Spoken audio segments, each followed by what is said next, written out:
What's up, everybody? Making my return to these blobs or whatever. I stopped, before I get to the Mike Tyson, Jake Paul, I want to tell you about that real quick. I want to talk about the Beterbiev. I never made a video after that. Bivol took a long break.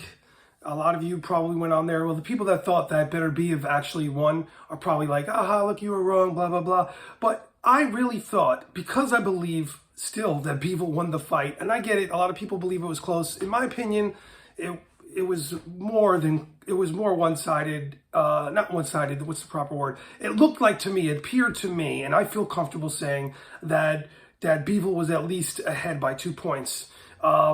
He was winning the fight, sweeping more of the middle and front rounds, early rounds. And okay, so I also want to talk about how boxing is totally got to be revamped. It's not going to be, I get it. But there should not be 3 judges. I talked about this in the past. It should be a jury system of at least 6. Give 6. But really, like here in the U.S., you have 12 jury members. There should be more than 3 people. You could take a poll and have people across the whole country or the world saying, "Who do you thought won?" on a poll. And I don't know. I didn't see any poll results, but I would think that most of the people probably would say Bivol. If I'm wrong, I'm wrong. But I thought Bivol won the fight. But it wasn't clear domination where he knocked him down. I'll give you that. It was more, okay, I was wrong. You got to admit when you're wrong.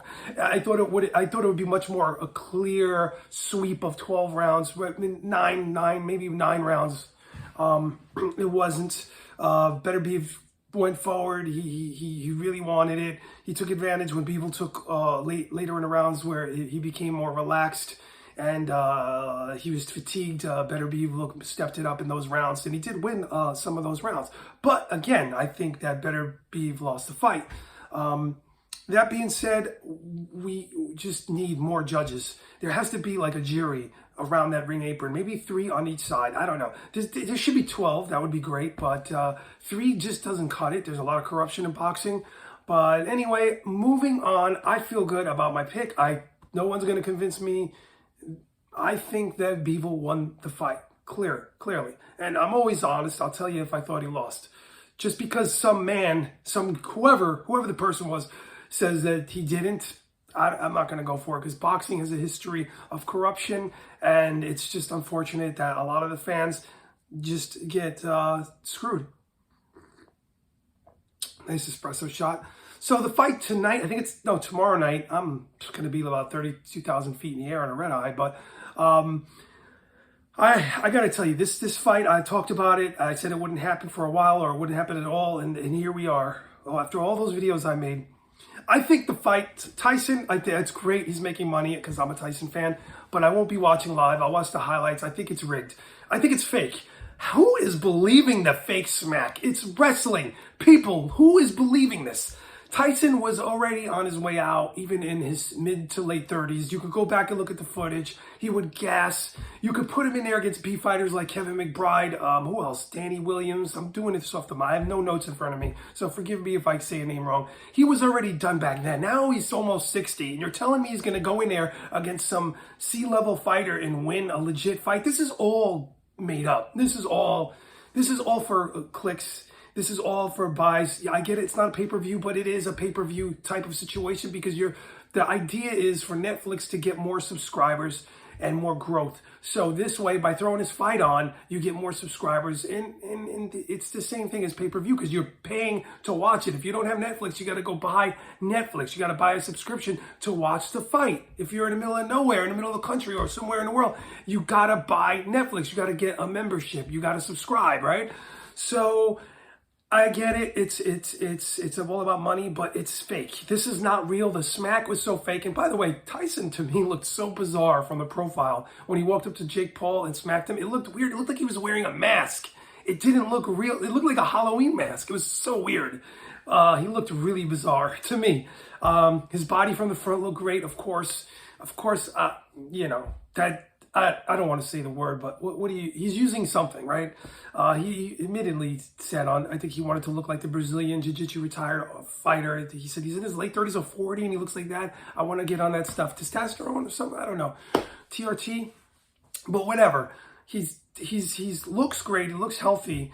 but he's almost 60. And who is taking this seriously? A lot of people are duped by this.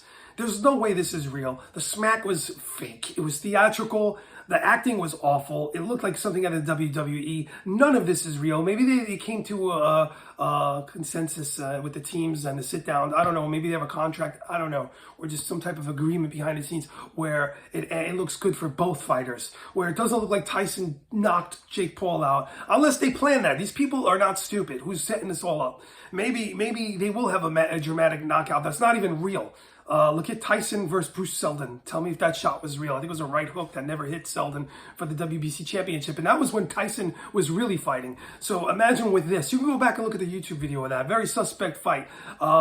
So this is probably all choreographed. If Jake Paul, they're very slick and smart. I'm weaving around this. Maybe they planned it where we'll have a rematch. So Jake Paul gets knocked out, demolished in the first one. But the agreement is he'll come back in a part 2, get several more $1 million, Netflix benefits, everybody benefits, and they have a rematch where Jake Paul rises from the ashes and comes back and beats Mike Tyson. And Tyson's okay with it because there's a third fight potentially. So these people are very smart at marketing behind it, these things that puts this together. If you can get so much viewership, they're going to look at it on the first one and get that many buys. They're going to look at the views right away and the buys of the Netflix subscriptions via that fight. I would imagine they have sophisticated analytics that they could determine why they're buying, why a new viewer is buying the Netflix subscription, because they'll see in the data the first thing they go over to in long term, in long form, and they watched after the subscription was bought on that day or even today, when the fight's tomorrow, is because they watched the Jake Paul fight. Then you know, oh, it makes sense. They bought it for that. So the analytics will reveal the truth. So this is all set up. I don't believe any of this is real. I don't care. I'm gonna watch a highlight. I think a man, if it was real, I can't judge a fight that I don't think is real. So I can't even weigh in on it. It's like wrestling to me. But if it was real and it was by the actual 3-minute rounds and it was all sanctioned properly and it was done as a real fight, not a so-called, exhibition or whatever, I would say that Mike Tyson would lose to most people at almost 60 because he was losing to bums in his late 30s. Like guys that weren't even on the radar. Kevin McBride that's the one I'll use as an example. I mean, he was done. And this is Mike Tyson in his 30s, and he's almost double the age now. He's in 60. This is crazy. Okay, what is he? 58, 59? This is crazy. Anybody that believes this, you're a sucker. I'm sorry, you are a sucker, and you're buying into a fake fight. I get it. If you're kicking back, let's watch Tyson, because I did it with the Roy Jones fight. Let's watch Tyson fight this fight because it's fun, and I know it's not real. Then it's cool. But if you're buying and thinking any of these shenanigans, and this fight is real, you're getting hoodwinked straight up. I don't buy it. I believe this as much as a guy showing me some government footage of balloons flying over a desert and a bunch of balloons tangled, saying it's a jellyfish UFO, and selling a story about this is a UFO when it's obviously balloons. That's how much I believe this. This is not real. Not real. It's staged. It's all about the money. But have a good time. I get it. They should just come out and say it, but they can't. It's kind of an opaque thing, because if they came out and said this is not real, it's like wrestling. It's a new circuit of boxing. We're going to just stage it all. It's entertainment. WWF translated it to WWE because they had to admit it was sports entertainment. If they admit it's fake, they're going to lose a lot of people. So that's where I am on this as a real boxing fan. As a real boxing fan, this is garbage as far as that goes. It's not a real fight. Just fun circus to watch. Oh, Mike Tyson do his thing. All right, so who knows? Have a great time watching it. I think it's all fixed no matter what. I'm out.